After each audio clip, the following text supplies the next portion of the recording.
90 rocks world சேனலை பார்த்து கொண்டு இருக்கும் அன்பர்களுக்கு வணக்கம்.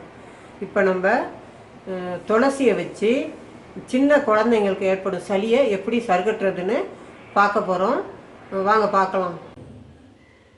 பாருங்கள், சுத்தம் பண்ணி கழுவி வச்சிருக்கிற துளசி தேன். இதை வச்சு இந்த துளசியும் தேனையும் வச்சு இந்த சின்ன குழந்தைங்களுக்கு 2 மூக்குலையும் பாருங்கள் வடிஞ்சிக்கிட்டே இருக்கும். ரொம்ப சின்ன குழந்தைங்களுக்கு கொடுத்துடாதீங்க. 1.5 வயசுக்கு மேற்பட்ட குழந்தைங்களுக்கு 2 மூக்குலையும் பாருங்கள் எப்போ பாரு சளி வடிஞ்சிக்கிட்டே இருக்கும். நிற்காது, வடிஞ்சபடியாகவே இருக்கும். அதுக்கு இதை வச்சு எப்படி கொடுக்குறதுன்னு பார்க்கலாம் வாங்க. இப்போ கொஞ்சம் துளசி எடுத்து பாருங்கள், இப்படி கொஞ்சம் துளசி எடுத்து கல் வச்சு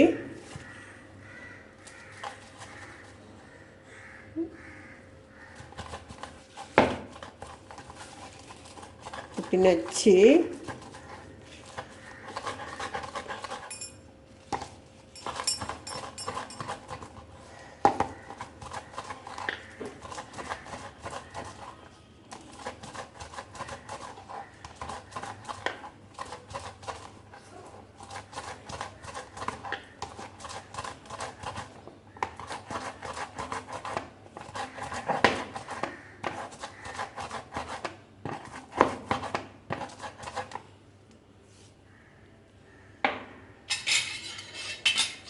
எடுத்து சின்ன டீஸ்பூனு, இந்த சின்ன டீஸ்பூனில் 1 ஸ்பூன் சாறு எடுங்க.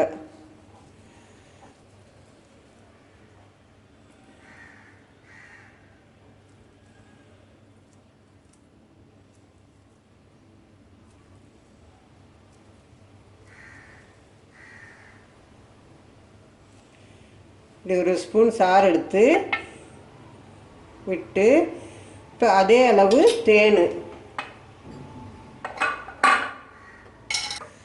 அதே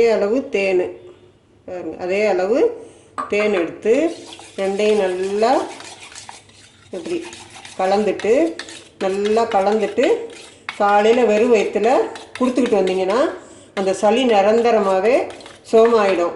சோமாவு வரைக்கும் கொடுங்க. சோமாயிட்டா நிறுத்திடுங்க.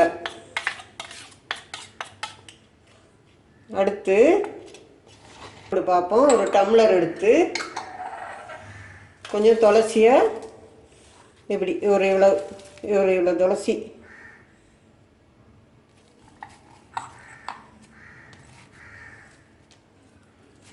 துளசி போட்டு தண்ணியை நல்லா கொதிக்க வச்சு அது ரொம்ப ஊற்றிடுங்க. நல்லா தண்ணி கொதிக்கணும். கொதிக்க வச்சு இப்படி ரொம்ப ஊற்றி இப்படி மூடி வச்சிடணும். எப்போ நைட்டு படுக்க போகும்போது இந்த ஒரு பிடி துளசி எடுத்து இந்த டம்ளரில் போட்டு தண்ணியை கொதிக்க வச்சு இதில் ஊற்றி இப்படி மூடி வச்சுட்டிங்கன்னா காலையில் அதில் இருக்கிற கஷாயம் பூரா அதில் இறங்கியிருக்கும். காலையில் எழுந்து இந்த துளசியெல்லாம் எடுத்து பாருங்கள், இதெல்லாம் எடுத்துட்டு நல்லா வடிகட்டிட்டு அந்த தண்ணியை மட்டும் ஒரு 5 நாளைக்கு கொடுத்துட்டு வந்தீங்கன்னா நெஞ்சில் இருக்க சளி, மூக்கில் இருக்க சளி எல்லாமே இருமி எல்லாம் வெளியே வந்துடும். இப்போ நீங்கள் பார்த்த வீடியோ உங்களுக்கு பயனுள்ளதாக இருக்கும்னு நினைக்கிறேன்.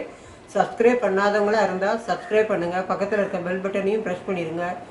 ஷேர் பண்ணுங்கள், கமெண்ட்ஸ் பண்ணுங்கள். நன்றி, வணக்கம். நயாதி ராக்ஸ் லைக் பண்ணுங்கள், சப்ஸ்கிரைப் பண்ணுங்கள், ஷேர் பண்ணுங்கள்.